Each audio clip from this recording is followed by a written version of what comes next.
विचार को जान, सृजन का आयाम, कभी जन्मता साक्षी तुझसे, कभी जन्मता काम। सृजन का आयाम हमारे अंदर है, हमारे विचार जो हमें बढ़ाते हैं, जो हमें एक ऊंचाई तक ले जाते हैं या एक गहराई तक डुबा देते हैं। इसलिए विचारों के बारे में स्पष्ट कर ले रहा है, विचार तुझमें पथिक, तू है सराय। तो ये जो विचार है ना, इससे हम ग्रसित हो जाते हैं, इसमें हम व्याकुल हो जाते हैं बुरे विचारों से, और अच्छे विचारों से हम कल्पनाओं में डूब जाते हैं। लेकिन अगर हम सजग रहें तो आप बताइए विचार क्या है। विचार उसी प्रकार है जैसे एक वृक्ष के ऊपर पक्षी आते हैं, बैठते हैं, विश्राम करते हैं, उड़ जाते हैं, न लेना एक न देना दो।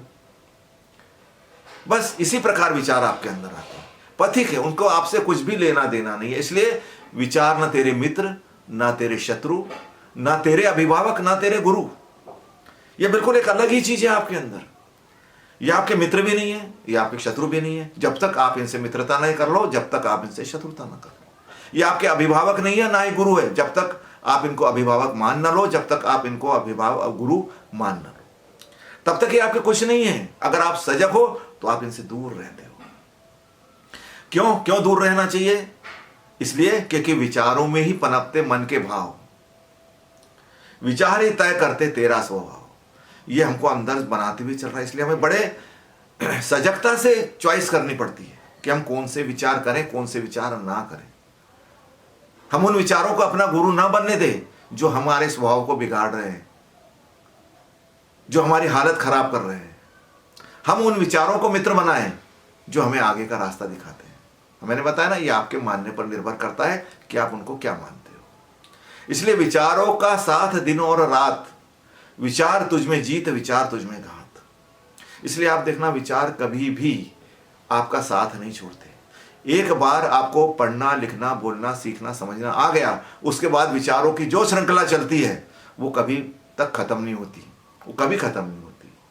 क्योंकि विचारों का सदा बना रहेगा जमघट, चाहे जन्मस्थली हो या हो फिर मरघट। विचार इतने चलते हैं, आपके साथ ही जाएंगे ये विचार, और ये तो हर समय चेंज होते हैं। इसलिए उसमें कौन से विचार आपके साथ जाएंगे आप भी नहीं कह सकते आज की डेट में।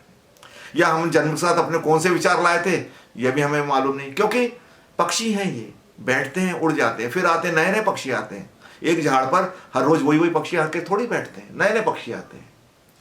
इसलिए विचारों से जख्म, विचारों से पीड़ा, विचारों से आनंद और विचारों से क्रीड़ा। हमारा मन जख्मी काय से होता है?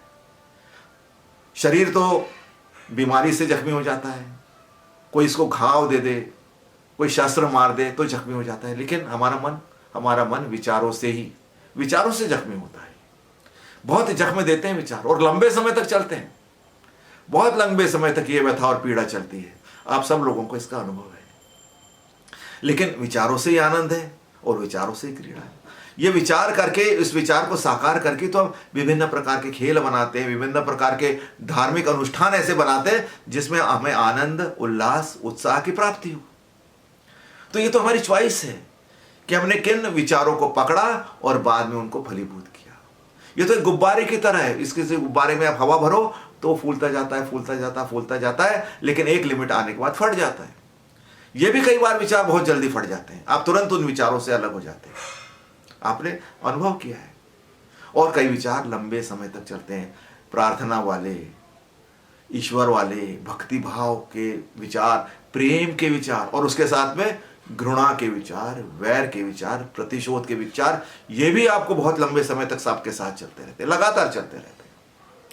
इसलिए पनपते हैं विचार, करते हैं बेजार, विचारों के आयाम, स्वप्नों का संसार। इसलिए तो हम कहते हैं पनपते हैं विचार, कई बार बेजार कर देते हैं। आप चाहते हो कि नहीं, ये विचार मैं नहीं करूंगा, लेकिन आपके बस में वो बात होती ही नहीं। डॉक्टर कहते हैं अरे विचार मत करो भाई, विचार नहीं करोगे तो आप स्वस्थ हो जाओगे। कैसी बातें करते हैं आप?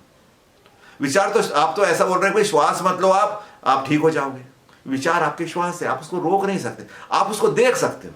जैसे श्वास रोकना नहीं है, श्वास को देखना हमारा ध्यान बन जाता है, श्वास को सिर्फ देखना हमारा ध्यान बन जाता है।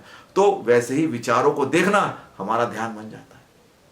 देखो आप विचार किस तरह के हैं, किस प्रकार के हैं, कोई नहीं है ये आपके।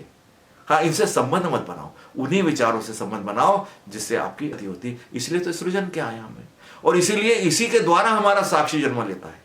तो या तो साक्षी जन्म लेगा, तो साक्षी जन्म लेगा तो हम कैसे रहेंगे? अलिप्त, दूर, सिर्फ खड़े हुए, एक दीप के समान, एक प्रकाश दे रहे हैं या एक पुष्प के समान सुवास दे रहे हैं और सुवास फैलती जा रही है। लेकिन अगर हमारे विचार हमारे अंदर काम उत्पन्न कर देते तो हम उसमें इन्वॉल्व हो जाते हैं। फिर अब ये विचार हमें तड़पाएंगे, रुलाएंगे, हंसाएंगे, सब कुछ करेंगे। तो हमेशा याद रखना कि विचार के बारे में स्पष्ट कर ले रहा है, विचार तुझ में पथिक और तू केवल एक असरा है। आज इतना ही। नमस्कार और